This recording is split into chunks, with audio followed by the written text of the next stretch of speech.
Good evening, ladies and gentlemen. Thank you for your patience and interest on this issue.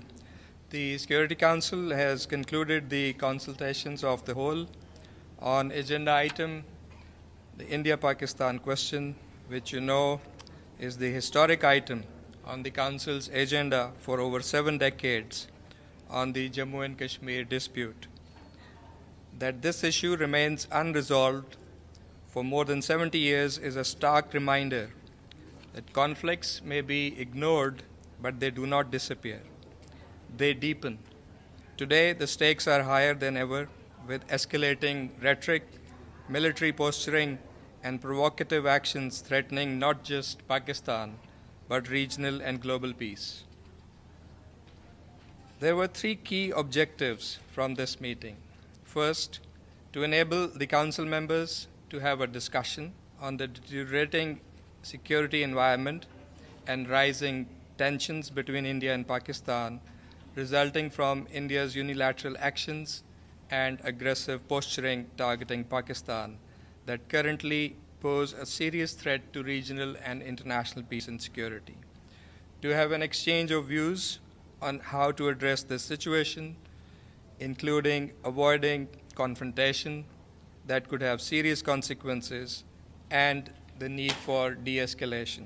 And third, to recall and bring to the fore the fact that all of this was happening in the larger context, the backdrop of the Jammu and Kashmir dispute, the core issue between India and Pakistan, whose final just and lasting settlement is still awaited in accordance with the relevant resolutions of the Security Council and the wishes of the Kashmiri people, who are waging just struggle against occupation to realize their inalienable right to self-determination. Pakistan believes all these objectives were largely served and achieved by this meeting. We thank Council members for their engagement and their calls for restraint, de-escalation, and dialogue.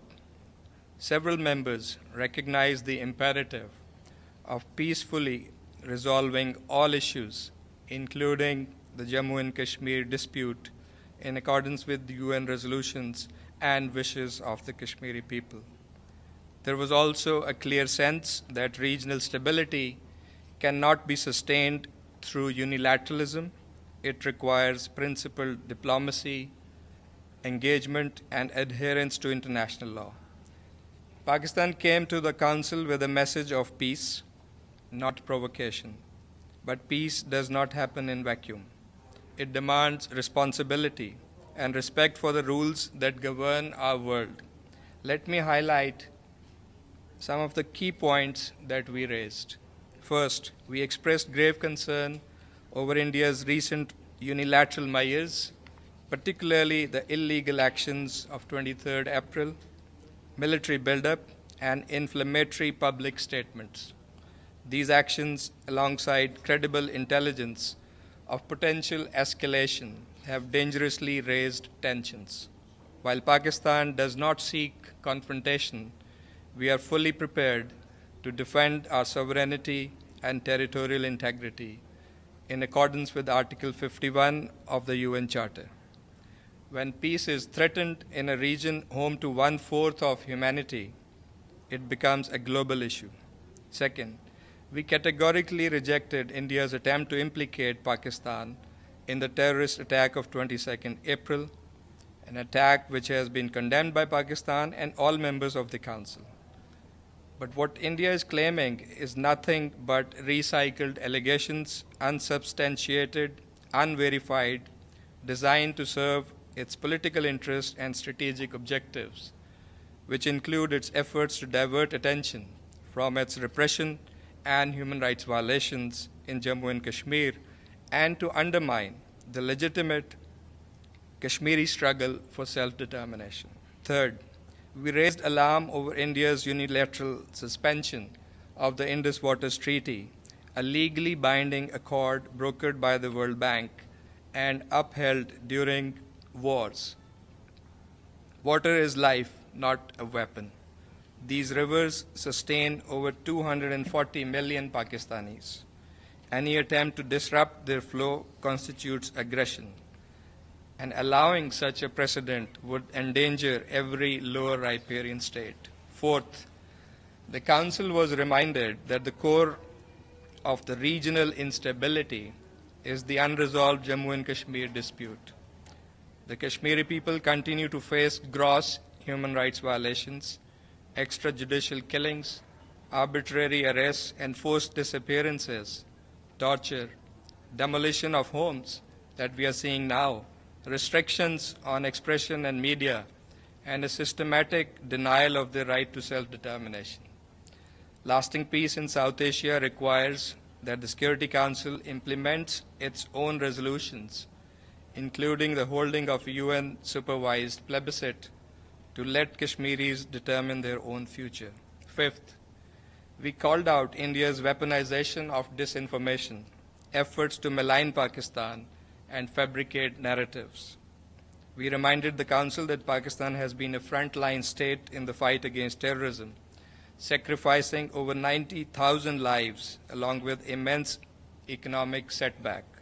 India's attempts to distort this reality while ignoring its own destabilizing actions and involvement in terrorism abroad, including the case of Kulbhushan Jadhav and extraterritorial assassinations, must be met with truth, transparency, and accountability. Sixth, we reiterated our commitment to peaceful cooperative relations with all our neighbors, including India. We remain open to dialogue based on mutual respect and sovereign equality. We have also called for an independent, transparent, neutral, and credible investigation into the 22nd April incident. While we pursue peace, we will defend our interests and safeguard our sovereignty resolutely and at all costs. Finally, we urge the Security Council and the Secretary General to remain actively engaged in peacemaking and preventive diplomacy. The role of the Council is not just to observe conflict from afar, but to prevent it through timely and principled action. Ladies and gentlemen, peace must be built through dialogue, engagement, and respect for international law. India's current posture reflects none of these. The burden of peace must be shared.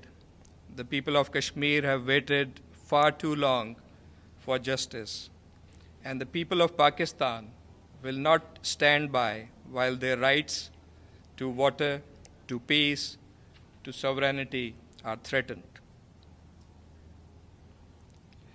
In view of the gravity of the situation, the calls for dialogue, de-escalation, and peaceful resolution of disputes, such as by the Secretary General, and what we also heard from the Council members today, are most pertinent and, in our view, the way forward for lasting peace and stability in the region. I thank you.